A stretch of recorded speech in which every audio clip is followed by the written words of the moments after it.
questions that I get a lot are, does everybody have empathy? Isn't it something you're just born with, or is it something you can learn?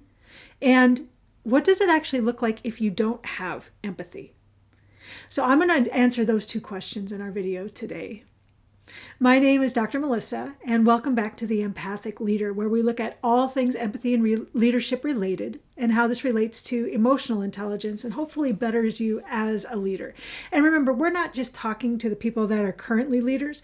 We're talking to people who are going to become leaders. We're talking to people who maybe just want to be able to lead themselves better. We're talking to people who want to understand leaders better. So really, this is for everybody. So I hope you'll join me as we move through this subject. So luckily, academic literature suggests that between 95 and 98% of people have empathy naturally. And the interesting thing about empathy as a study is that it actually comes from 4 different sources. It comes from psychology, obviously, but also philosophy, biology, and neurobiology. So this is a very interdisciplinary look at this. It's not just an emotion. It's also a way of relating. It's a way of communicating. In some ways, going all the way back to the ancient Greeks and the idea of the virtues. Plato actually was the first one who asked, can empathy be taught? So luckily, most people are born with something that seems to evolve into empathy. Children as young as 18 months actually show what are called helper behaviors, which means that you are watching what someone else is doing and jump in to help them, which means on a very rudimentary level, you are understanding what that other person is feeling to a certain degree. So most people are born with it. Now, as we've discussed before, some people have a talent for it and some people don't. But that's why I like to look at empathy as a skill as opposed to an emotion. If you think of any other skill, you're going to have people that are more talented in it than others, but we can all work to develop it, to get better at it, to hone it, and to learn how to use it. Because that's the thing about empathy. It's the actionability.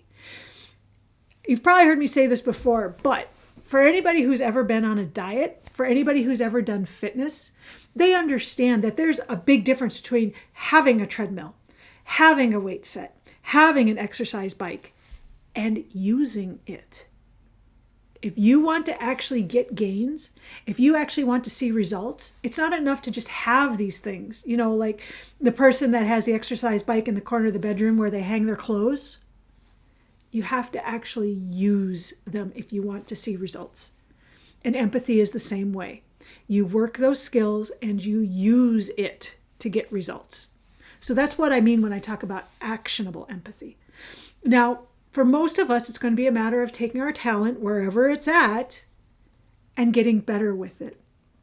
It's the same as thinking about a sports analogy. Michael Jordan in high school didn't make the varsity team. His mom told him that your option is to either go practice or stay at the same level you're at. And he practiced. And look what happened to him.